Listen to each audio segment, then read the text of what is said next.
उत्तर प्रदेश के एक निहायत ही साधारण से गांव रूपगढ़ की कहानी, जहां ठंडी हवाएं सिहरन पैदा करती हैं और रात के सन्नाटों में भय का एहसास होता है। इस गांव में एक पुरानी हवेली का अलक्षित रहस्य है, जिसे लोग काली कोठी कहते हैं। वर्षों से यह हवेली एक डरावनी दास्तान का केंद्र रही है। वहाँ की हवा में कभी कभी एक अनजानी गंध घुल जाती है, जो हर बसेरे को आतंकित करती है। कहा जाता है कि वहाँ एक औरत मारी गई थी और उसकी आत्मा आज भी वहीं भटक रही है।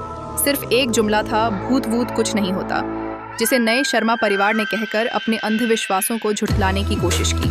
पिताजी, माँ और उनकी प्यारी 16 साल की बेटी मीरा इस डरावनी हवेली में रहने के लिए तैयार थे, लेकिन गांव के बुजुर्गों की चेतावनियां उन पर भारी पड़ती जा रही थी। जब मीरा ने पहली रात अपने माँ की गोद में करवट बदली, तो उसने एक ऐसी मंजर देखा कि अलार्म की तरह उसके दिल में आहें उठने लगीं। रात को अचानक खिड़की पर दस्तक होती है। मूक रात में पायल की झंकार और एक हवा से भरे हुए अनजानी साए का एहसास होता है।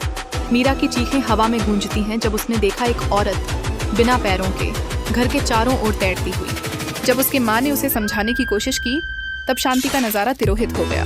घड़ी अब उल्टी चलने लगती थी और आईने में एक खौफनाक परछाई प्रकट होती थी। इस सब ने मीरा के छोटे छोटे सपनों को असुरक्षित कर दिया। गांव का पुजारी जब उनसे मिलने आया, तो उसने बताया कि यह हवेली शापित है और यहाँ एक घटना घटी थी, जिसने इस साया को सदा के लिए वहाँ कैद कर रखा है।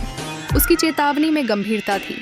पूर्णिमा की रात कहा गया था कि उस साया की शक्ति अपने असीमित रूप में लौटेगी। जब तय रात आई तो पूरा गांव शांति से थरथराता रहा। दरवाजे अपने आप खुलते थे और हवा में डरावनी आवाजें गूंजती थीं। तब वहीं पंडित जी ने बचाव करने के लिए हवन शुरू किया, ताकि उस चुड़ैल की आत्मा को मुक्ति मिल सके। घर में सब कुछ एकदम शांत हो गया और उसके बाद मीरा बेहोश हो गई।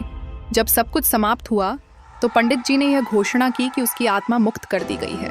लेकिन जब सुबह हुई, तो मीरा के हाथों पर वही जलने के निशान थे जो उस मृत आत्मा के संकेत थे। अब सवाल यह था कि कहीं वह अनजानी साया अब मीरा के साथ तो नहीं है।